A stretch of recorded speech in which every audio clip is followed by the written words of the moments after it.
Welcome to Inside Healthcare with CEO and President of MagnaCare, Joseph Berardo Jr. Today, he'll be discussing self-insured versus fully insured health plans for employers. What is the primary difference between a self-insured and a fully insured health plan? The primary difference between a self-insured and a fully insured health plan is really about the back-end financing.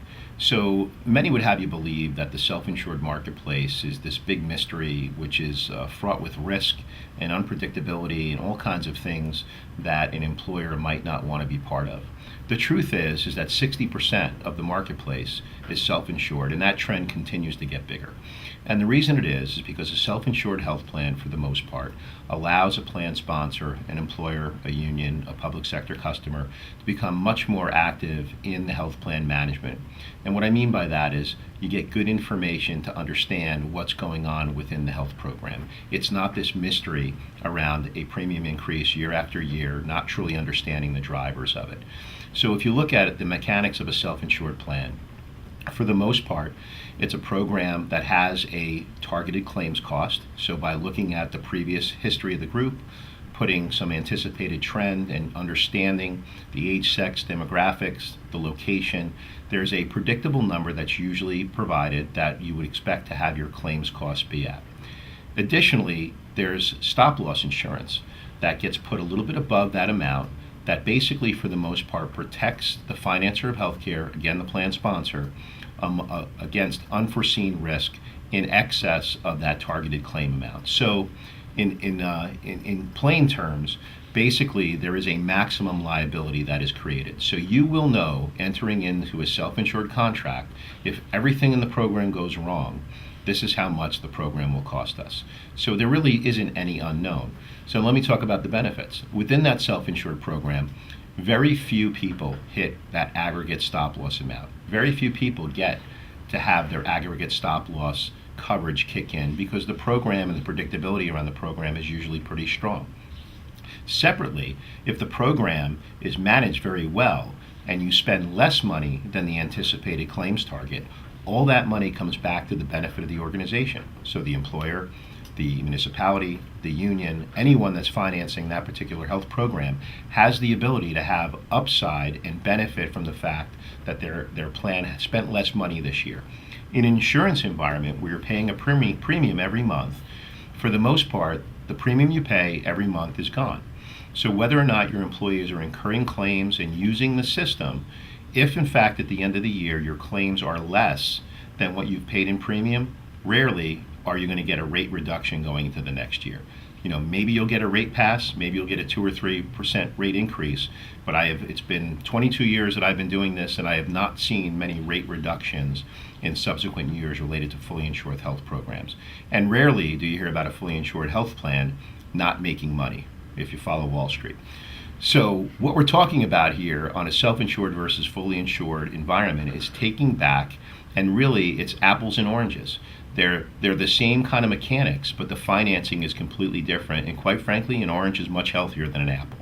So when you look at your health plan going into next year or the year after, or when you begin to start to get involved in choosing your program, you need to challenge your advisor to make sure that they're showing you all of the options and that they truly understand the self-insured marketplace so they in fact can help you make an educated decision. But year after year, the self-insured marketplace has been growing, and with all the requirements coming in from health reform and mandates and premium taxes and different things that impact costs going higher, I can tell you that the self-insured marketplace has been growing exponentially over the last 2 years, and in the foreseeable future I see that continuing. Are there regulatory differences? The differences in regulations between fully insured and self-insured health plans are in fact there. A fully insured health plan is usually governed by the individual state Department of Insurance or Department of Insurance and Banking. And if you can imagine how politics work in every given state, there's a lot of mandated benefits that require you to cover things that you may in fact not want to cover as an employer. And examples are, there's very strong chiropractic lobbies and podiatric lobbies, which by the way, all of those items should be covered, but sometimes there's unlimited benefits that are put in by the states that require you to cover things that don't make sense from a clinical perspective. So a self-insured program is governed by ERISA, which is a federal law which supersedes any of the state-driven mandates. So what enables a self-insured employer to do is to have a consistent plan of benefits across state lines. It helps enable you to dictate the benefits. Now, there are certain things that are required as part of the healthcare reform law related to caps and coverage levels that are also federal that come into the ERISA program arena. However, you have much more flexibility and control.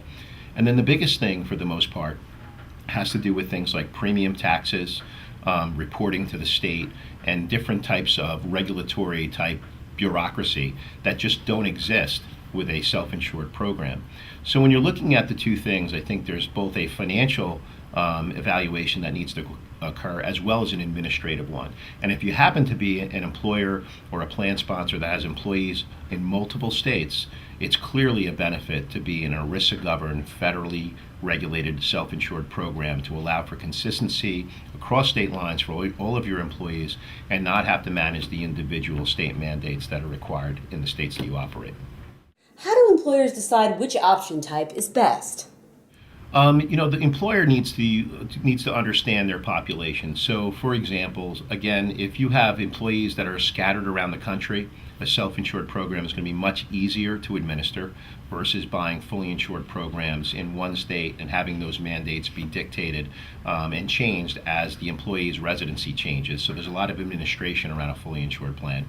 In the self-insured program, also there's a financial analysis that needs to occur.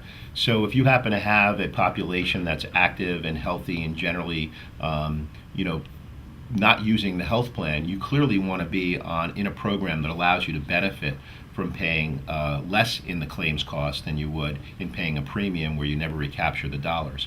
So there's a couple things. There's really a financial analysis that needs to occur, and you should be using your broker or advisor on this. And there's an administrative one that you need to look at to see if, in fact, having a fully insured program meets the needs of all the employees that you might have in your population. Are there average cost savings with self-insured health plans? Is there an average cost savings associated with a self-insured plan versus a fully insured plan? Typically speaking, I'm going to answer that by saying yes, because some of it's just in the administration. The administration, meaning the actual cost of adjudicating claims, medical management, accessing networks, is usually lower by a self-insured health plan services company. And the premium taxes, for the most part, are virtually non-existent, other than a small amount that is levied on the stop-loss insurance. So right out of the gate, there's usually an administrative cost savings. Now, assuming that you're using networks of providers like MagnaCare that provide competitive discounts with other entities that offer fully insured, that there should be an inherent cost savings. So we've seen, as we've done some underwriting and worked with our stop-loss carriers on various customers and prospects that we work with, we've seen anywhere from a 10 to 20% reduction in costs related to the self-insured versus the fully insured program. Again, it's a case-by-case thing. A financial evaluation needs to occur, but I can tell you that, again, given the trend that the self-insured marketplace continues to expand, there's clearly an opportunity to save money and control your costs versus the fully insured market. It's an apples to oranges comparison, and again, you got to go with the orange. It's much healthier.